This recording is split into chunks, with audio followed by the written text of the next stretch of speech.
Λοιπόν, αυτό το κομμάτι είναι αφιερωμένο και γραμμένο για ένα άτομο που έχω χάσει εδώ και αρκετό καιρό, όταν ακόμα ήμουν μικρός, και πιστεύω από εκεί πέρα που είναι να το ακούει και να χαίρεται.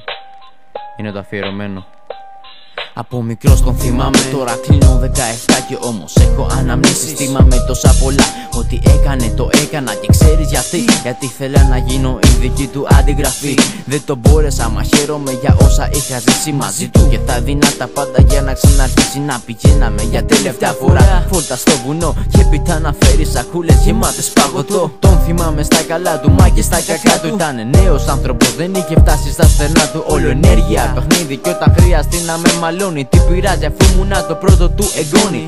Ήθελε να είμαι μορφωμένος, να ξέρω πολλά παππού. Φέτος τέλειωσα τα αγγλικά, βάζω κομμάτια τώρα και κοιτάω μπροστά, έτσι πως με έμαθες με τα πόδια γερά. Πες μου αν είσαι καλά, εκεί πέρα ψηλά. Έλα στο όνειρό μου και βγάλε μου μια μιλιά. Να κάνουμε μια κουβέντα όπως κάναμε παλιά. Γιατί σε δω τόσο καιρό και το ξέρω ειλικρινά. Τι κι αν πέρασε στην άλλη μεριά του ποταμού, τελικά κατάλαβα πως εδώ είσαι παππού. Τι κι αν η ψυχή σου ελευθερώθηκε, βγήκε από το σώμα. Για μένα είσαι εδώ, είσαι εδώ ακόμα. Είχε αρρωστήσει ούτε ο ήλιος ήξερε τι είχε πάθει. Όλοι μας τελευταία στιγμή το είχαμε μάθει. Και πονούσε τα βράδια, συνεχώς τριγυρνούσε. Στα τελευταία του τον άκουγα και πως φοβούσε, λες και το ξέρα. Και πήγα να μείνω εκεί, ούτε καν πρόλαβε να δει το επόμενο πρωί. Ήταν 4 ξημέρωμα, δεν μπορούσα να κοιμηθώ. Γιατί ξενέρωνα που πάλευε με τρόπο φρικτό. Κατά τις 5 ακούω από το δωμάτιο κλάματα. Μα δεν πήγαινα μέσα γιατί φοβόμουν να δεν θα πούν. Βλέπεις μικρά παιδιά φοβούνται κάτι τέτοια.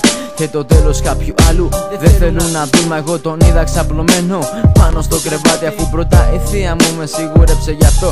Τότε σπράταξα αλήθεια, έβγαλα μπολίκο δάκρυ, γιατί πίστευα πως δεν θα το ξαναδώ. Πες μου αν είσαι καλά, εκεί πέρα ψηλά. Έλα στο όνειρό μου και βγάλε μου μια μιλιά. Να κάνουμε μια κουβέντα όπως κάναμε παλιά. Γιατί σε δω τόσο καιρό και το ξέρω ειλικρινά. Τι κι αν πέρασε στην άλλη μεριά του ποταμού, τελικά κατάλαβα πως εδώ είσαι παππού. Τι κι αν η ψυχή σου ελευθερώθηκε, βγήκε από το σώμα. Για μένα είσαι εδώ, είσαι εδώ ακόμα. Τι να κάνω, να περιμένω τη Δευτέρα παρουσία που λένε πως νεκροί και ζωντανοί θα είμαστε μαζί. Κι αν δεν έρθει για μένα, ξέρεις ποια είναι η ουσία.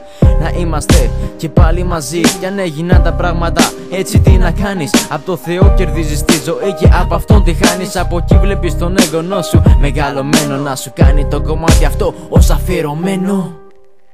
Πες μου αν είσαι καλά, εκεί πέρα ψηλά. Έλα στο όνειρό μου και βγάλε μου μια μιλιά. Να κάνουμε μια κουβέντα όπως κάναμε παλιά. Γιατί σε δω τόσο καιρό και το ξέρω ειλικρινά. Τι κι αν πέρασε στην άλλη μεριά του ποταμού, τελικά κατάλαβα πως εδώ είσαι παππού. Τι κι αν η ψυχή σου ελευθερώθηκε, βγήκε από το σώμα. Για μένα είσαι εδώ, είσαι εδώ ακόμα.